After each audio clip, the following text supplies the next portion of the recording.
Hello guys, আসসালামু আলাইকুম। কি অবস্থা সবার? আই হোপ সবাই প্রত্যেকেই ভালো আছেন। তো গাইস, আমিও আপনাদের দোয়ায় অনেক বেশি ভালো আছি। তো গাইস, আজকের ভিডিওতে মূলত আম্মু আমাদের দুপুরের খাবারের জন্য মুরগির মাংস রান্না করবে।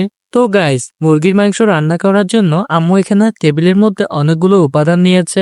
তো গাইস, মুরগির মাংস রান্না করার জন্য যে ইনগ্রেডিয়েন্টস বা উপাদানগুলো প্রয়োজন সেগুলো হলো রাঁধুনি মুরগির মাংসের মশলা, এলাচি, দারুচিনি, তেজপাতা, লবণ, কাঁচামরিচ কুচি, পেঁয়াজ কুচি, আলু, আদা বাটা, রসুন বাটা, পরিমাণ মতো তেল, এগুলো আম্মু টেবিলের মধ্যে নিয়েছিল। তো গাইস, এরপরে একটি কড়াইয়ের মধ্যে আম্মু পরিমাণ মতো তেল দিয়ে এখানে যে মশলাগুলো আম্মু সাজিয়েছিল টেবিলের মধ্যে সবগুলো একের পর এক ক্রমান্বয়ে এখানে ঢেলে দিয়েছে। তো গাইস, এখন মূলত আম্মু এই কড়াইটার মধ্যে সমস্ত মশলাগুলোকে দিয়ে দেওয়ার পরে এখন ভালো করে এই মশলাগুলোকে কষিয়ে নিচ্ছে। তো আপনারা ভিডিওটা দেখতে থাকুন।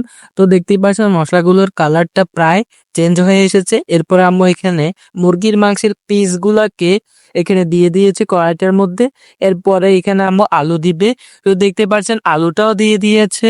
তা এখন এরপরে মুরগির মাংস এবং আলুগুলোকে ভালো করে খুন্তি দিয়ে এখানে লাড়িয়ে চাড়িয়ে নিচ্ছে। তো আপনারা ভিডিওটা দেখতে থাকুন। তো দেখতে পাচ্ছেন কিছুক্ষণ পরে আমি এখানে হালকা পরিমাণ পানিও দিয়ে দিয়েছে। তো দেখতে পাচ্ছেন এরপরে এখন খুন্তি দিয়ে আরো একটু ভালো করে মুরগির মাংসগুলোকে ভালো করে এখানে আম্মু লাড়িয়ে চাড়িয়ে দিয়েছে। তো দেখতে পাচ্ছেন এখন একটু কষিয়েছে ২০ মিনিট ধরে। এরপরে ফাইনালি আমাদের মুরগির মাংস রান্না করা কমপ্লিট। দেখতে পাচ্ছেন কতটা সুন্দর হয়েছে। ওয়াও!